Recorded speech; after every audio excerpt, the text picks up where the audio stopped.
to Case Management Toolbox Podcast, sponsored in part by AllCEUs Continuing Education. I'm your host, Dr. Dawnalise Snipes.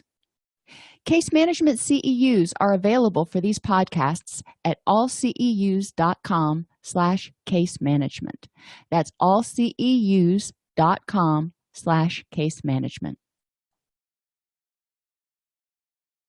Hey there, everyone, and welcome to this episode of Case Management Toolbox Podcast. Today, we're going to be talking about case management for mental health. We're going to review what a mental health case manager does, or in some cases, what a counselor does if the client doesn't qualify for case management services that are reimbursable by insurance. And we'll also identify common issues clients with mental health diagnoses have and ways we can address them. So what does a mental health case manager do? Well, one of the big things that he or she does is serve as the single point of contact. The behavioral health care arena, especially if you're looking at a biopsychosocial approach, can get really intricate and cumbersome and overwhelming to a lot of clients. So the case manager serves as the single point of contact for the medical providers, for the occupational therapist, for the rehabilitation counselor, for the mental health counselor, for the addiction counselor, for the pain man. You get my point. Everybody kind of converges and communicates through the mental health case manager who helps the client navigate the system. The mental health case manager also facilitates patient engagement and helps the person get motivated for doing what they need to do, as well as helping them navigate this system. Each one of their providers probably has stuff that they're supposed to do, and the case manager can help the client prioritize and make a plan to actually do the things that each one of the referral sources wants them to do. Case managers also screen patients for common mental health and substance abuse disorders and identify necessary services to aid in achieving their optimal level of recovery. Case managers do not diagnose or treat mental health issues. However, as a part of being a case manager, they do screen. Anybody can do a screening. Your human resources provider can do a screening to see if maybe there might be mental health or substance abuse issues. It doesn't take a degree to implement a screening instrument. The key is case managers are often in contact with clients a lot more than other providers. So when they do the screening, if they see a problem and decide to do a screening, then they can make a referral for early intervention before it becomes a problem. Case managers provide patient education about common mental health and substance use disorders and the available treatment options. So maybe the client thinks, I might have depression, I might maybe need to see a therapist. I don't know anything about depression. A case manager might help that patient access resources. A case manager might help that client access support groups or whatever they may need. Case managers also provide education to clients and stakeholders, so that includes referral sources and people in the community, about the utility and effectiveness of wraparound services for goal attainment. We can, as clinicians, if you're a clinician, we do a lot with cognitions and social support and yada yada, but we don't really do a lot with making sure people have the ability to pay their light bill, making sure people have access to adequate childcare or transportation. Those are things that fall kind of outside of the scope of our day-to-day practice. Case managers help everybody see why it's important for a client to have lights in their house and transportation. They need to be able to function and do the things that everybody does, and part of that means having electricity. And in order to get to appointments, for example, they need to have transportation in order to get to a job, in order to get to the grocery store, to get the food they need so they can be healthy and support their recovery. They need transportation. So case managers really step in and say, hey, It's not just about medical, it's not just about the mental health. It's about looking at this person and making sure they're getting all of their needs. Think about Maslow's hierarchy of needs, getting all of their needs met. Some of these things can include safe housing, supplemental nutrition assistance program enrollment, transportation, employment, education, and financial counseling. If our clients, for example, have anxiety and depression, let's just stick with common diagnoses, or substance use disorders, in their recovery, they're going to need to have a safe, stable place to lay their head, which is housing, and they're also going to be able to need to afford the basics in life in order to keep their stress down to prevent relapse, which is where financial counseling comes in. A case manager participates in regularly scheduled, which are usually weekly, caseload consultations with the entire team and communicates resulting service recommendations to the patient's team. That way, you don't have 6 people trying to communicate every which way. Everybody communicates to the case manager. The case manager puts it together in a happy little summary and says, okay, this is what we got for John Smith this week. Consultations focus on patients new to the caseload and those who are not improving as expected under the current treatment plan. So generally, when I've been a part of these team case consultations, we'll go down the whole list of people that are on the caseload, but if John Smith is progressing as planned and everything seems to be fine, there are no changes, then we'll just indicate John Smith, no changes. That way we are recording the fact that we are checking the block so John Smith doesn't, quote, fall through the cracks. Case managers regularly meet with key team members to determine which benchmarks they are most interested in and identifying barriers to care. So the case manager might meet with the physician, the pain management physician, and say, okay, what are the key benchmarks you want to see John Smith accomplish in order to demonstrate progress in his pain treatment? Then the case manager may go over to the mental health counselor and say, okay, what are the most important things for John Smith to accomplish this month in treatment? And you'll look at the treatment plan. The clinician will look at the treatment plan and say, we identified these as our 3 top goals. And great, okay. The case manager takes the information back from all the different referral sources, puts it into an integrated summary, and disseminates it to everybody on the team. Case managers track patient follow-up and clinical outcomes, including treatment adherence, is the person showing up, medication side effects, whether it's the side effects are being reported to the case manager or to the counselor or medical provider. We want to identify medication side effects, changes in clinical symptoms, and effectiveness of treatment. And effectiveness of treatment is really defined as how well is John Smith achieving the benchmark goals that have been identified by the different service providers. If John Smith isn't achieving those goals, then we want to step back and talk to John Smith and say, what's going on? Are these goals that we've identified no longer relevant or important to you? And if so, what goals are? Or are you having difficulty achieving these goals? And if so, why? What are the obstacles that you are facing? Let me help you overcome these obstacles.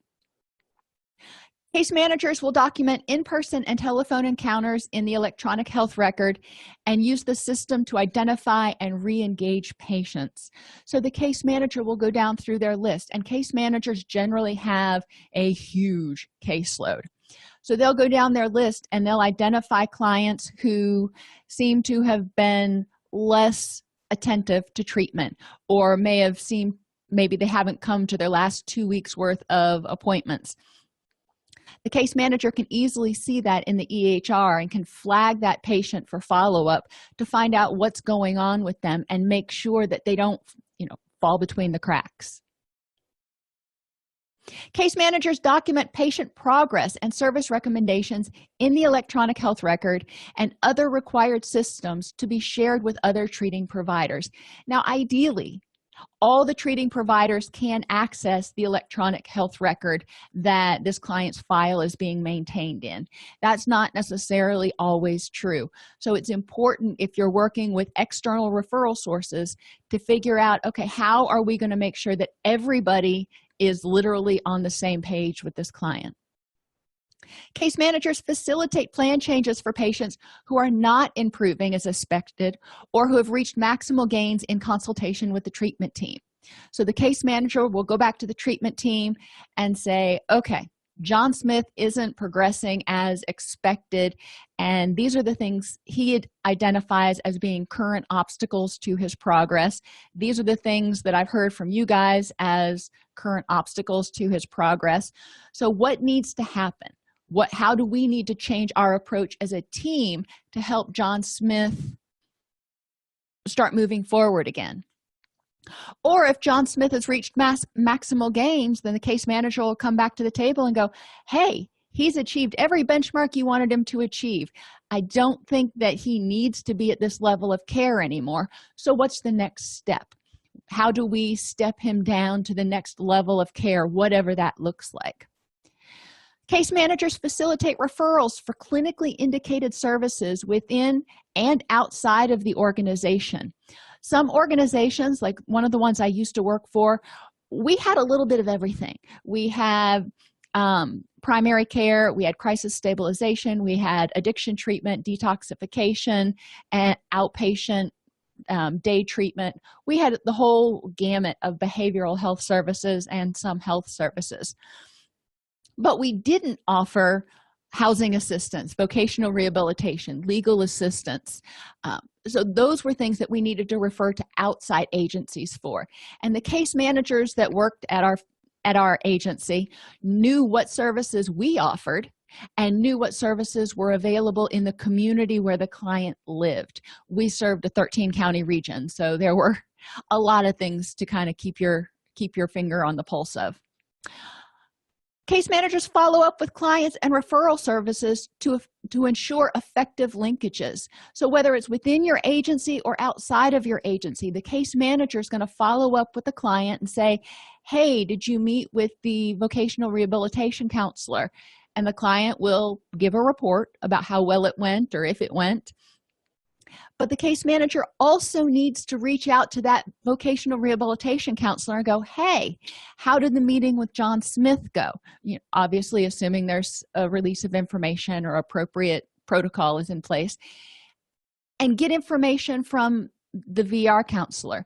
The VR counselor may say, you know what, I really don't think he's an appropriate referral at this point in time because he's not stable enough on his medication.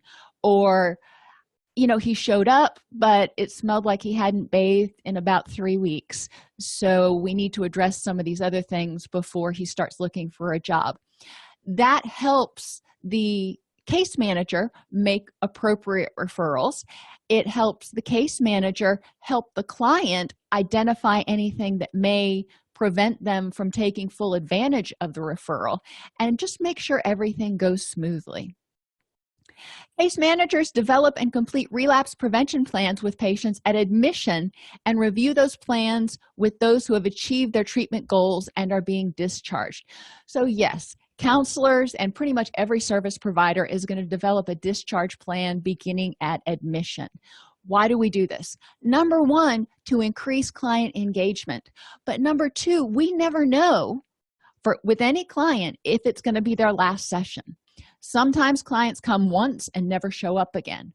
Well, if they only come that once, I want them to have some resources and tools that they can use in order to keep moving forward at their own pace. Most insurance companies require that discharge planning begins at admission, so this is not strange to do. As a case manager, the case manager will assess the biopsychosocial needs of the client and will identify linkages and resources in the community that the client can pursue, and will help them as much as they can access those resources. And that's where we start with discharge planning for case management and relapse prevention planning. If a client comes into the program and they are intoxicated, they are homeless, they have legal charges and clinical depression, well, okay, let's make sure you know where the resources are so you can address each one of those issues. Because ideally, if you come back into the system, we want you to come back in at a less intense level of care. Common issues for people in mental health and substance abuse: medication access, and this can be for two reasons. Medication access for affordability, and most case managers, if not all of them, are very aware of patient assistance programs. You go on to the pharmaceutical company's website. Every pharmaceutical company that I know of has a patient assistance program to assist patients who cannot afford their medication and don't have insurance coverage in acquiring the medication that they need. Generally, it's just a matter of the physician filling out a one-page form and faxing it into the insurance company. Medication access can also be a problem if the client can't get to the store to pick it up, if they don't have transportation. And this is especially true in our rural communities. We want to make sure, what needs to happen so you can get your medication. Does it need some pharmacies will actually ship medication now. Costs a little bit more, but if a client can afford it, then that may be one thing. Other clients may not have transportation, not because they don't have a car, but because they're not allowed to drive anymore, because they've lost their license because of a seizure disorder, because of substance abuse, because of too many driving while license suspended or whatever. There are a lot of reasons clients may not have transportation to get to the pharmacy. Another reason or issue clients may have is medication effectiveness. Antidepressants only work for about 30% of people. And your antipsychotics and even your atypical antipsychotics and your newer generation medications, a lot of times the first medication a patient tries doesn't do the job or doesn't do it completely. So they may need to try multiple medications. It's important for clients to be able to advocate for themselves with their providers and say, what, this is not working for me. This antidepressant that you just gave me, I've been taking it for 2 weeks. I've been giving it a good try. And yes, 6 weeks before it takes full effect. I understand that. But during this first 2 weeks, I can't wake up. I can't seem to get out of bed. And I don't want to live life feeling like a zombie all the time. And that's a way that a patient can advocate for themselves with their primary care provider to maybe switch medications. Case managers may need to step in and encourage the client to self-advocate. One way we can do this is talk to the client about what they don't like about their medication or what the problems are or why it's not effective. Write that down and then give that to the client to give to their prescribing physician. It's also something as a case manager that you can bring to the treatment team meetings and present to the physicians. Client reports these side effects right now. Medication compliance is another issue, and this is for both physical medications like heart medications and blood pressure and HIV medications, as well as psychotropic medications. One of the reasons people may not be compliant with their medication is side effects. It makes them feel too groggy, it gives them headaches, it upsets their stomach, whatever. These things need to be addressed with the prescribing provider in order to address the side effects. The provider may say, those will go away in 3 to 5 days, and if not, get back with me, because obviously we don't want you to discontinue your medication because of the side effects. Other times the provider will say, well, that is a side effect of this medication. Let's see about addressing it. For example, with certain atypical antipsychotics, they are very sedating. So some patients need to take their medication, their atypical antipsychotic, in the evening. And I had one patient I worked with who figured out that the groggy period for the atypical antipsychotic for her was about the first 10 hours after she took it. So she did the math and figured out what time she wanted to get up and counted backwards 10 hours, and that's when she started taking her medication, and that made it a lot easier. I've had patients on certain antidepressants that found the antidepressants very sedating and found it more effective to take those antidepressants at dinner time or right before bed as opposed to first thing in the morning. Likewise, other antidepressants that patients have been on have been too stimulating, and it was important for them to take that medication in the morning so it didn't keep them up half the night. Another medication compliance issue is just plumb forgetting. The nice thing, there are wonderful apps now, because I'm really bad if I get put on antibiotics for something and I have to take it 3 times a day. I will not remember that. Or if my kids do or whatever, I will not remember that. So there are apps that you can download that are medication reminders, and they will bug the living daylights out of you until you actually take your medication. Most clients are going to have some sort of a mobile device that can prompt them to remember. If not, figuring out some other sort of visual stimulus to remind them to take their medication, getting the little medication boxes that say morning, noon, and evening, so they don't wonder, I can't remember, did I take my medication this morning? Well, if it's in those little boxes, they can look, and if that box is empty, they took their meds. If that box is not empty, then they forgot. Counseling access is another common issue, partly because of cost.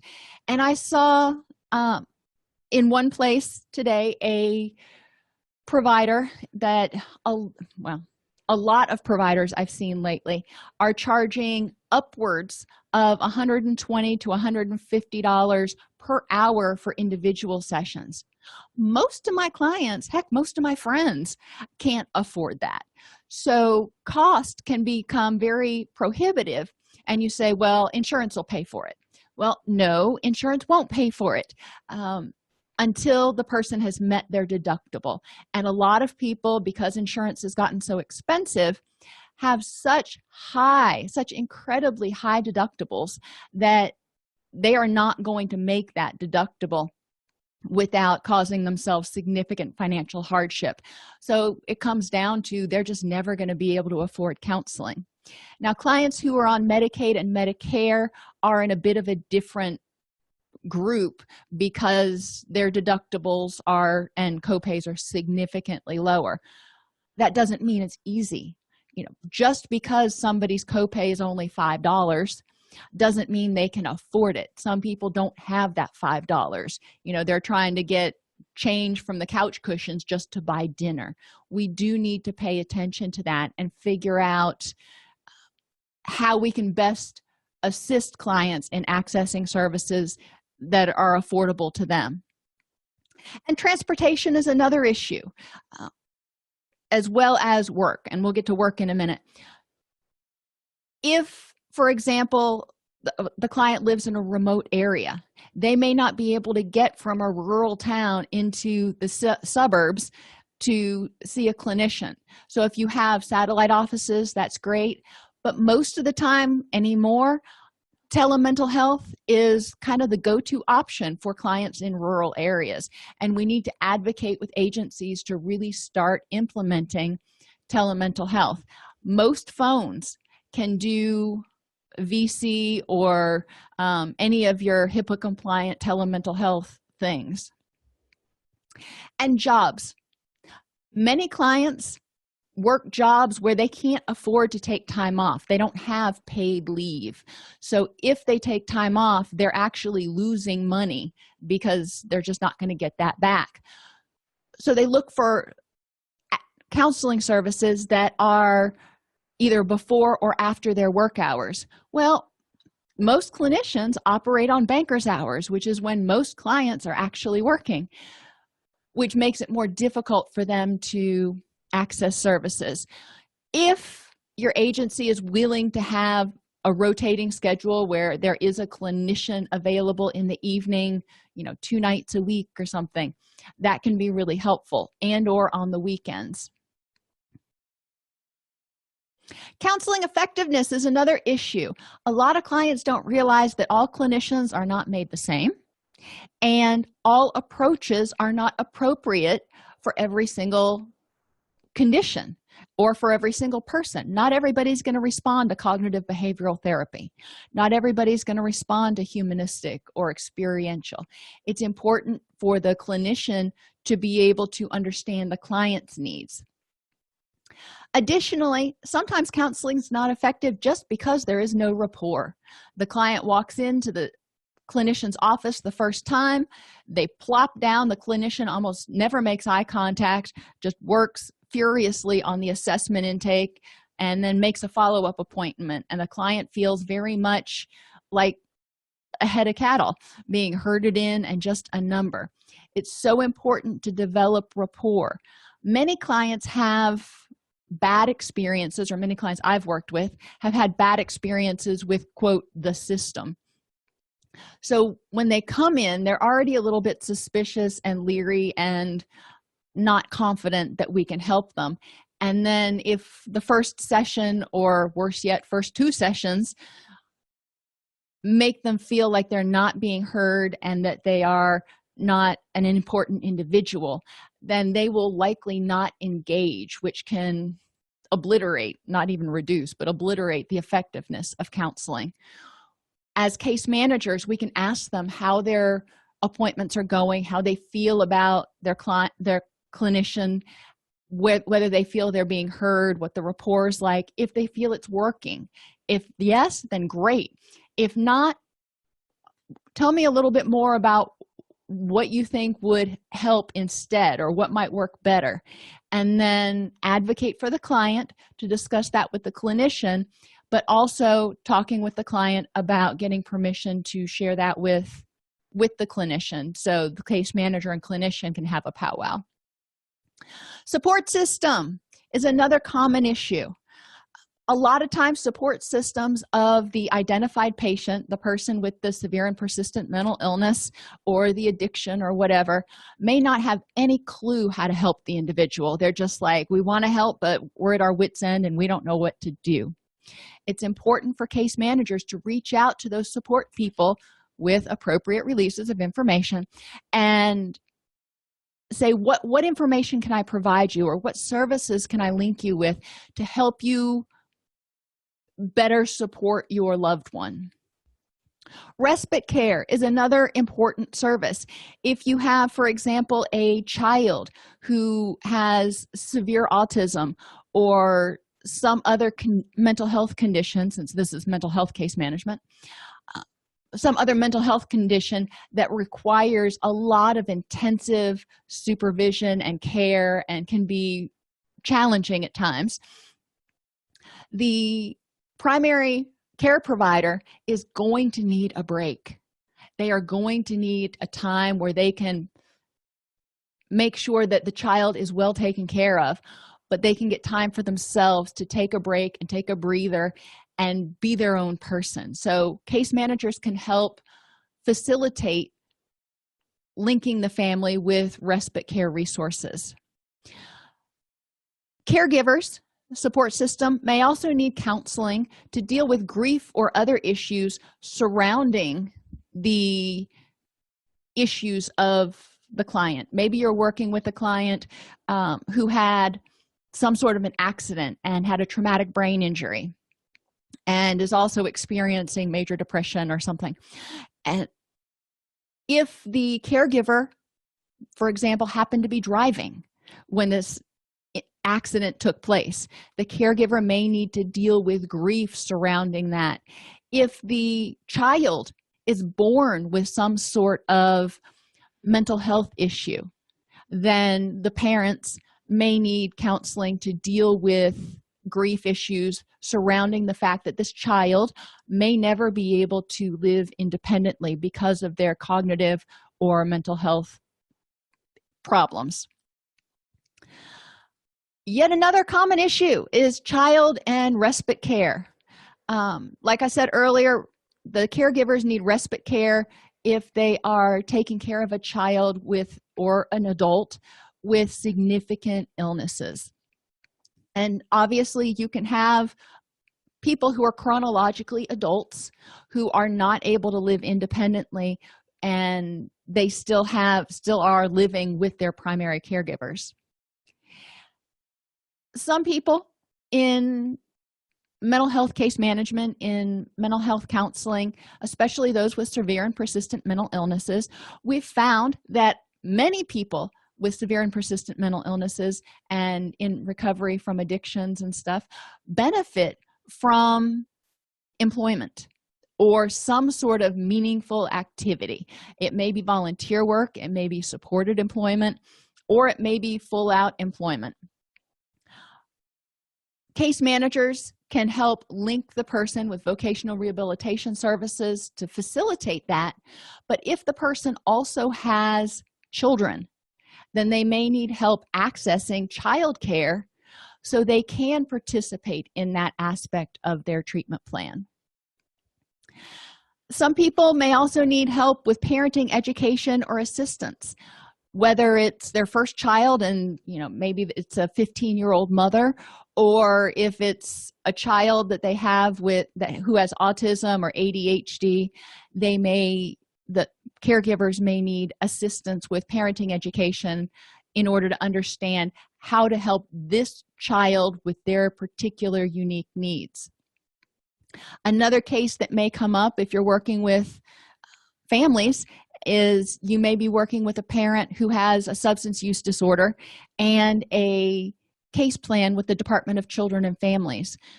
It may be important to help that parent successfully complete their case plan in order to achieve one of their goals of having unrestricted parental rights with their children. Housing is another issue. Affordable, safe housing. There's affordable housing, but a lot of times affordable housing ain't in the best areas. Affordable, safe housing is important to reduce stress levels and ensure our clients can get the quality rest they need.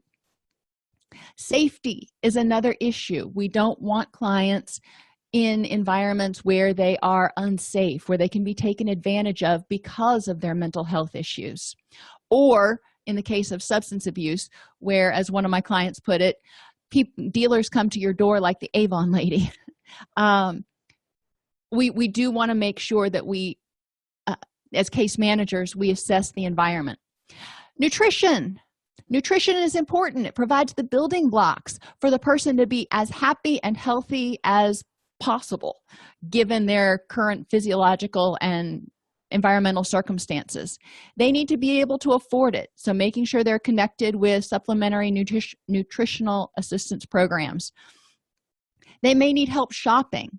Not everybody knows how to go to the store and shop and figure out what to get. They walk in there, and there was one meme I saw one time, and Homer Simpson was looking into a pantry, and it was completely full, and he goes, "There's no food. I see things to make food, but there's no food."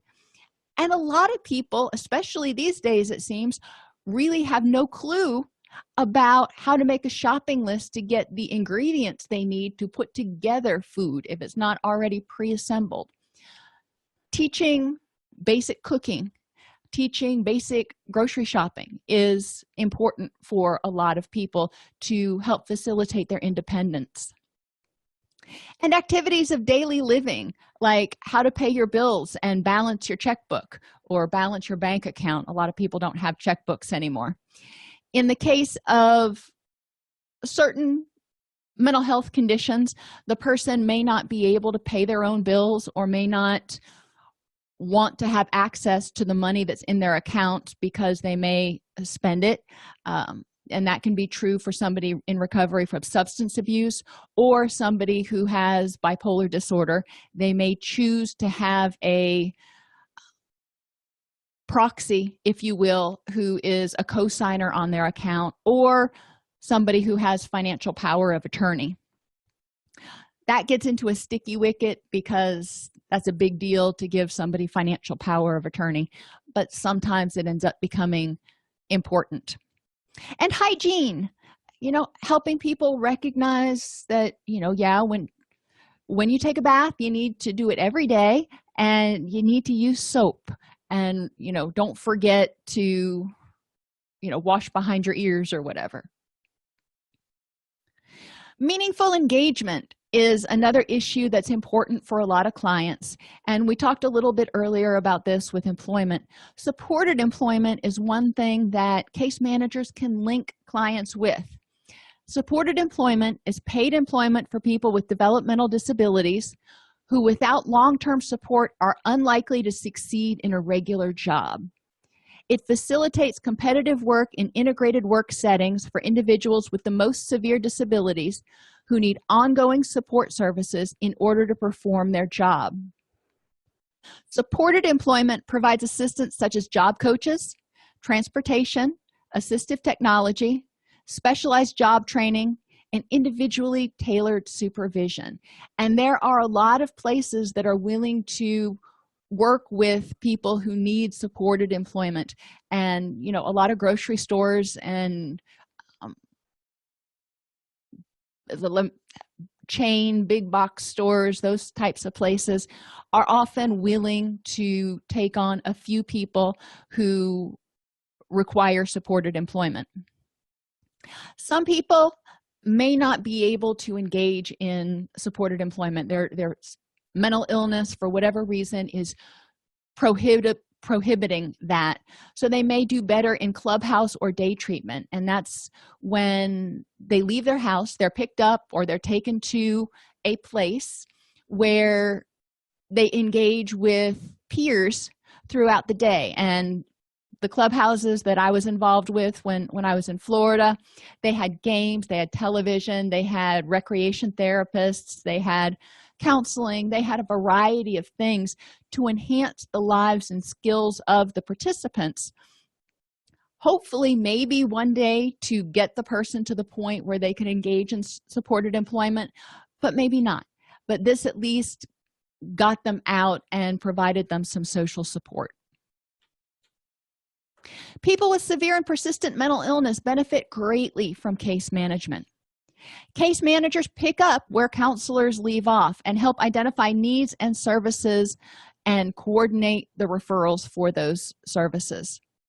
Case management principles can be applied by counselors or nurses for patients whose level of severity does not qualify them for case management services. And if you're a clinician listening to this podcast, I think all of us at one point or another have had to engage in case management services because the client just didn't meet that threshold for severe and persistent mental illness, but they also weren't able to access the resources and proactively seek out the resources on their own.